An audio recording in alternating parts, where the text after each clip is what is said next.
we will need to do some belt tightening so that there's a win-win situation that will happen between brands and the consumers.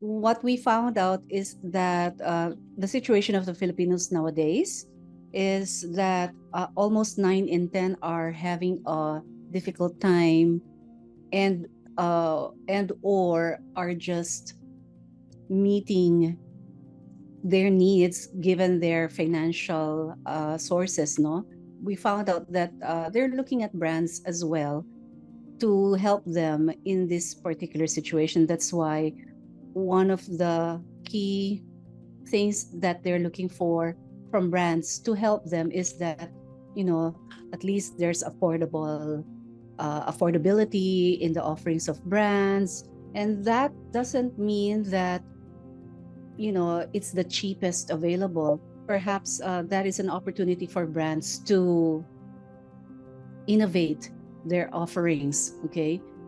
It's not about making their offerings smaller so that product becomes more affordable for the consumers, but looking for other solutions to provide for the needs and wants of the consumers. So that's one. And what we have been espousing and asking brands to do is that they have a role to play in spurring consumer spending in the Philippines or for our country by not increasing their prices right away and trying to recover their losses over the past 2 years or past 3 years and recover that within the next year.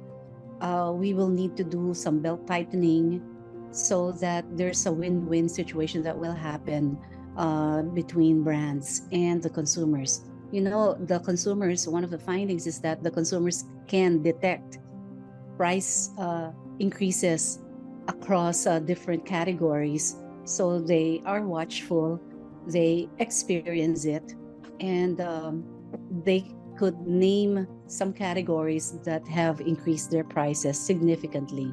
Much as this is the situation of the customers these days, that they are finding it difficult to make ends meet. I think this was brought about by the pandemic, that they got shocked by the impact of the pandemic on their finances. So that brought about a shift in mindset.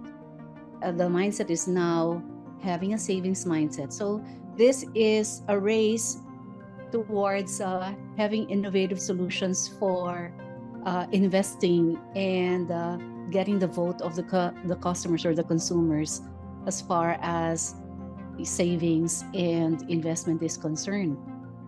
And also what we found out is that despite the plight of the consumers these days, they have a positive outlook, significant positive outlook for the future. So that's, I think, us Filipinos, we are resilient, and culturally speaking, we are positive in our outlook. So we are seeing that in our research.